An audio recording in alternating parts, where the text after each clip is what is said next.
అందరికీ నమస్కారం. ప్రతి హిందువుకి ఒక కోరిక ఖచ్చితంగా ఉంటుంది. తమ జీవితకాలంలో ఒక్కసారైనా కాశీ వెళ్ళాలి అని. కాశీ వెళ్ళి ఆ గంగానదిలో స్నానమాచరించి ఆ కాశీ విశ్వనాథుని దర్శనం చేసుకొని తమకి ముక్తి ప్రసాదించమని కోరుకుంటారు. మరి ఇలాంటి ఈ వారణాసి నగరంలోని గంగానదికి మొత్తం 88 ఘాట్స్ అయితే ఉన్నాయి. వాటిలో మనందరికీ దాదాపు మణికర్ణికా ఘాట్ కానీ, హరిశ్చంద్ర ఘాట్ కానీ, అస్సీ ఘాట్ కానీ, దశాశ్వమేధ ఘాట్ కానీ దాదాపు తెలిసే ఉంటాయి.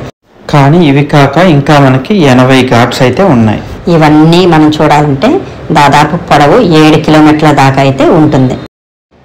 సాధారణంగా వారణాసికి వెళ్ళిన వాళ్ళు వారికి దగ్గరలో, అంటే ఏదైతే హోటల్లో ఉంటారు కదా, అలా వారికి దగ్గరలో ఉన్న ఘాటుకు వెళ్ళైతే స్నానమాచరిస్తూ ఉంటారు. లేదా కొంచెం దూరంలో ఉన్నా కానీ ప్రముఖమైనవి కాబట్టి దశాశ్వమేధ ఘాట్లో కానీ, మణికర్ణికా ఘాట్లో కానీ, హరిశ్చంద్ర ఘాట్లో కానీ, లేదా అస్సీ ఘాట్లో కానీ స్నానమాచరిస్తూ ఉంటారు ఎక్కువగా. అలా కాకుండా ఈ ఘాట్స్ అన్నిటినీ మనం చూడాలనుకుంటే ఎలా? ఆటోలు అయితే కుదరదు, ఎందుకంటే చాలా ఇరుకు సందులు అవి. మనం నడిచే వెళ్ళాల్సి ఉంటుంది తప్ప ఆటోలు అయితే రావు. మరి వీటన్నిటిని చూడటం ఎలా? నార్మల్గా అయితే బోట్స్ ఉంటాయి మనకు అక్కడ, చిన్న చిన్న పడవలు. వారైతే మనకి అక్కడక్కడ ఘాట్స్ నుంచి పక్క ఘాటుకు కానీ, లేదా మధ్యలో ఇసుక తెన్నెలు ఉంటే అక్కడ వరకు చేరుస్తారు. కానీ అన్ని ఘాట్లనైతే వాళ్ళు తీసుకెళ్లరు. ఒకవేళ తీసుకెళ్ళాలా కానీ చాలా ఎక్కువ మొత్తంలో అయితే డబ్బులు అడుగుతారు. వీటిని దృష్టిలో ఉంచుకొనే మనకి ఆలయం వారు మనకి ఒక క్రూజ్ లైన్, అంటే క్రూజ్ బోట్స్ని అయితే ఏర్పాటు చేశారు. దాని పేరే అలకనంద క్రూజ్ లైన్ అనమాట. మీరు ఈ అలకనంద క్రూజ్ లైన్ అనే వెబ్సైట్కి వెళ్తే మీకు దీనికి సంబంధించిన పూర్తి డీటెయిల్స్ అయితే ఉంటాయి. ఈ బోట్లో వెళ్ళటానికి మనకి మనిషికి అయితే 1000 రూపాయలు అయితే ఛార్జ్ చేస్తారు. ఇది ఉదయం పూట ఉంటుంది, సాయంత్రం పూట కూడా ఉంటుంది. ఎక్కువ మంది దాదాపుగా సాయంత్రం పూటే వెళ్ళడానికి ఆసక్తిని అయితే చూపుతారు. ఈ సాయంత్రం పూట వెళ్ళడానికి ముఖ్య కారణం ఏంటంటే, సాయంత్రం పూట మనకి దశాశ్వమేధ ఘాట్లో, అస్సీ ఘాట్లో, మరియు మణికర్ణిక, సత్యహరిశ్చంద్ర ఘాట్స్లో, అన్ని ఘాట్స్లో కూడా ఇస్తారు. కానీ ఆకర్షణీయ విధంగా మనకి గంగా హారతిని అయితే ఇస్తారనమాట. ఆ గంగా హారతి సమయంలో మనకి ఈ క్రూజ్ షిప్స్ అక్కడ ఆ హారతి అయిపోయేదాకా అయితే మనల్ని ఆ గంగా నదిలో ఉంచుతారు. సో మనం ఆ బోట్లో నించొని ఆ గంగా హారతిని ప్రత్యక్షంగా మరియు ఎటువంటి ఇబ్బంది లేకుండా వీక్షించవచ్చు. ఈ కారణం చేతే ఎక్కువ మంది సాయంత్రం పూటే ఈ క్రూజ్ టూర్ని చేయడానికైతే ఇష్టపడుతుంటారు. నేను చెప్పాను కదా ఇంతకుముందే, ఈ క్రూజ్ బోట్కి అయితే మనకి మనిషికి 1000 రూపాయలు అయితే తీసుకుంటారు. ఈ 1000 రూపాయల్లో మనకి టీ, కాఫీతో పాటు స్నాక్స్ కూడా ప్రొవైడ్ చేస్తారన్నమాట. ఈ క్రూజ్ బోట్లో 2 ఫ్లోర్స్ అయితే ఉంటాయి. బాటంలో ఓపెన్ ప్లస్ ఏసీ హాల్ అయితే ఉంటుంది. పైన అయితే పూర్తిగా ఓపెన్ అయితే ఉంటుంది. కొంచెం ప్రశాంతంగా కూర్చోవాలి అని అనుకునే వాళ్ళ మటుకు, కొంచెం పెద్ద వయసు ఉన్నవాళ్ళు ఆ ఏసీ గదిలోనే కూర్చొని, విండోస్ ఉంటాయి, మనం ఓపెన్ కూడా చేసుకోవచ్చు, అక్కడి నుంచి కూర్చొని ప్రశాంతంగా అయితే చూడొచ్చు. కొంచెం యూత్గా ఉన్నవాళ్ళు, కొంచెం ఇంకా ఆసక్తి ఉన్నవాళ్ళు టాప్ మీదకి వెళ్ళి చూస్తారు. కాకపోతే ఎవరు ముందెళ్తే వాళ్ళే అక్కడ కూర్చోవాలన్నమాట. అంతే తప్ప మనకి సీటింగ్ నెంబర్స్ కానీ ఇలా ఏమీ అయితే ఉండవు. మనకి ఈ ట్రిప్లో మొత్తం 88 ఘాట్లు తిప్పుతారు. ఆ రౌండ్ ట్రిప్ అంటే వెళ్ళేటప్పుడు మనకు కనిపిస్తాయి, మళ్ళీ వచ్చేటప్పుడు కూడా అదే రూట్లో వస్తాయి, మళ్ళీ చూడొచ్చు. నైట్ టైము ఈ ఘాట్స్ అన్నీ లైట్లు వెలుగుతూ మీకు చాలా అద్భుతంగా ఉంటుంది. ఆ గంగానది కానీ, వారణాసి నగరం కానీ చూడడానికి చాలా ఆహ్లాదకరంగా ఉంటుంది. అంతేకాదు, ఈ ఘాట్స్ ఏవైతే ఈ ఘాట్స్ ఉన్నాయో కదా, 88 ఘాట్స్, వీటి గురించి మీకు ఆ ఏ ఘాట్ ప్రత్యేకతని ఏంటి అనేది పూర్తిగా మనకైతే వివరిస్తుంటారు. కాకపోతే అది హిందీలో ఉండటం వల్ల, హిందీ రాని వల్ల కొంచెం అయితే ఇబ్బంది కలుగుతుంది. కానీ అక్కడ బోట్స్ ఇబ్బందిని అడిగితే ఇంగ్లీష్లో అయితే మనకు చెప్తుంటారు. కానీ చాలా తక్కువ మంది అయితే స్టాఫ్ అయితే ఉంటారు. చూడండి, ఈ బోట్ నుంచి మనకి ఈ వ్యూ ఎంత బాగుందో. మీరు వెళ్తే ఖచ్చితంగా ట్రై చేయండి, చాలా బాగుంటుంది. బాగుండటమే కాదు, అదొక ప్రత్యేకమైన అనుభూతిని అయితే మనకిస్తుంది. నేను వెళ్ళినప్పుడైతే గంగానదికి ఫ్లడ్స్ వచ్చాయన్నమాట. నీరు చాలా విపరీతంగా వచ్చింది. మీరు చూడండి, దాదాపు 15 అడుగులు ఎత్తు వరకు నీరు వచ్చింది. చూడండి, మీకు అక్కడ గోడలు కానీ, మెట్లు కానీ దాదాపు అన్నీ మునిగిపోయి ఉన్నాయి.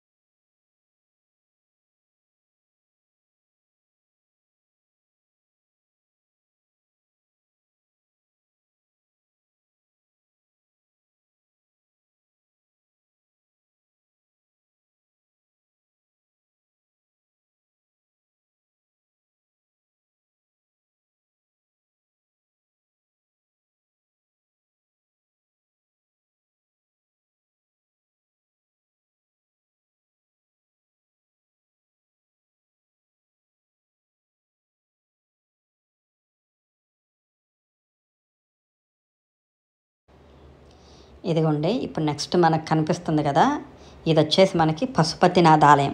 కాశీలో ఉంది ఇది. అదే ఆలయాన్ని అదే మోడల్లో ఇక్కడైతే నిర్మించారనమాట. మొత్తం చెక్కతో నిర్మించారు, చాలా బాగుంటుంది. ఈ ఆలయానికి ఆనుకొని ఉన్నది అదిగోండి మనకు కనిపిస్తుంది కదా, ఇదే కాశీ విశ్వనాథుని కారిడార్. అంటే ఇదే ఆ కాశీ విశ్వనాథుని ఆలయం అన్నమాట. ఇదిగోండి చూసారా ఘాట్ ఎలా ఉందో చూడండి. నీళ్ళు ఎంత ఎత్తొచ్చాయో మనకి, వరదలు వచ్చి. ప్రస్తుతానికైతే ఎవరిని నేను వెళ్ళినప్పుడు మనుషులను అయితే అలౌ చేయట్లేదు. ప్రస్తుతానికి కూడా పరిస్థితి అలానే ఉంది. ఇదే మణికర్ణికా ఘాట్ అనమాట. ఎప్పుడు మనకు అక్కడ శవాలను అయితే కాలుస్తూ ఉంటారు. మనకి ప్రతి ఘాట్లోనూ చూడండి ఎన్నో సంవత్సరాల నాటి ఆలయాలు మనకు కనిపిస్తుంటాయి.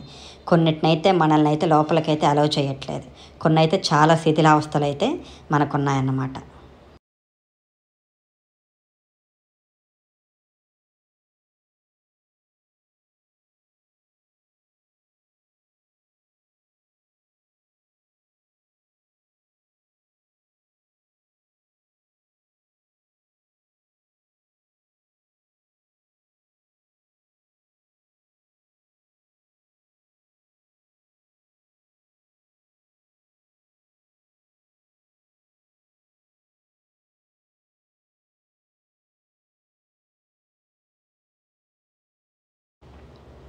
అలా చూడండి, ఆ పైన మీకు ఒక మసీద్ కనిపిస్తుంది కదా, ఆ ప్రదేశంలో ఒకానొక టైంలో ఒక పెద్ద ఆలయం అయితే ఉందంట, శివునిదే.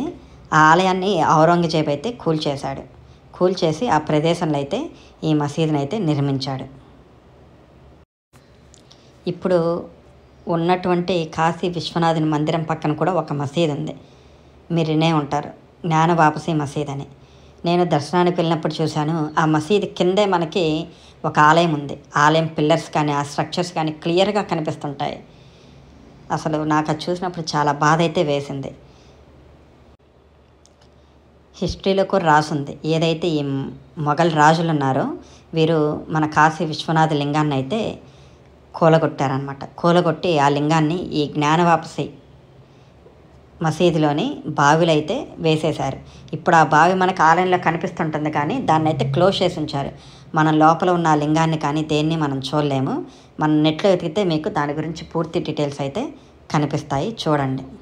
ఇలా ఇదొక్కటే కాదు, ఎన్నో ఆలయాల్ని ఈ మహమ్మదీయులు అయితే కూల్చేసి మసీదులను అయితే నిర్మించారు. కొన్ని సంవత్సరాల తర్వాత రాణి అహల్యాబాయి గారు మన కాశీ విశ్వనాథ మందిరాన్ని పునర్నిర్మించారు. ఆమె విగ్రహాన్ని కూడా ఈ కారిడార్లో అయితే మనకి ప్రతిష్ఠించారు. చాలా ఆకర్షణీయంగా ఉంటుంది ఆ విగ్రహం కూడా, ఖచ్చితంగా చూడండి. మనం మొత్తానికి చివరి ఘాట్కి అయితే వచ్చేసాము. ఆల్రెడీ మాకంటే ముందు బయలుదేరిన క్రూజ్ షిప్ అదిగోండి కనిపిస్తుందా, అది ఆల్రెడీ రిటర్న్ అయితే అయిపోయింది చూడండి. అదిగోండి ఆ బ్రిడ్జ్ దాకా కూడా వెళ్ళదు మనకి, ఆ బ్రిడ్జ్ ముందరి నుంచే మనకి యూటర్న్ అయితే తీసుకుంటారు. ఈ చివరి ఘాట్ పేరు వచ్చేసి మనకి ఆదికేశవ ఘాట్ లేదా సంత్ రవిదాస్ ఘాట్ అని పిలుస్తారనమాట. రండి ఇప్పుడు మనమైతే గంగా హారతిని వీక్షిద్దాం. ఇదైతే దశస్వమేధ ఘాట్లో జరుగుతున్న గంగా హారతి. మీరు కనుక 6 గంటలకల్లా ఆ ఘాట్కి చేరుకున్నట్టయితే 80 ఘాట్కైనా మీరు ఈ గంగా హారతిని అయితే వీక్షించవచ్చు. ఇక్కడ మీకు విషయం చెప్పాలి, ఇక్కడ ఒక దందా అయితే నడుస్తుంది. అదేంటంటే ఆ చుట్టుపక్కల ఉన్న ఇల్లు వారు కానీ షాప్ వారు కానీ చాలా ఎత్తులో ఉన్నాయి చూసారా బిల్డింగ్స్, వాళ్ళు మనకి ఆ కింద ఉంటే కనిపించదు కాబట్టి సరిగ్గా గంగా హారతి, ఆ షాప్స్ పైనుంచి అయితే వాళ్ళు డబ్బులు తీసుకొని మనిషి దగ్గర 200, 300 అని, అంటే ఇంకొంచెం హైట్ క్లియర్గా కనిపిస్తే 300 అని, కొంచెం కనిపిస్తున్నట్టయితే మనకి 200 అని ఛార్జ్ చేస్తూ మనకైతే గంగా హారతిని చూపిస్తున్నారు వాళ్ళు. ఆ ఒక్క చోటే కాదండి, అంటే దశస్వమేధ ఘాట్ 80 ఘాట్లోనే కాదు, ప్రతి ఘాట్లు కూడా ఏవైతే 84 ఘాట్లు లేదా 88 ఘాట్స్ ఉన్నాయో ప్రతి చోట మనకు గంగా హారతిని అయితే చేస్తారు. కాకపోతే ఆ ప్రధాన ఘాట్స్లో ఏంటంటే ఎక్కువ మంది గంగా హారతిని చేయడం వల్ల మనకి ఎక్కువ ఆకర్షణీయంగా కనిపిస్తుంది. ఇదిగోండి ఇదైతే మనకు 80 ఘాట్ చూడండి, రాత్రిపూట ఎంత బాగుందో అసలు ఆ ఘాట్ చూడడానికి. మీకు నేను ఇచ్చిన ఇన్ఫర్మేషన్ నచ్చింది అనుకుంటున్నాను.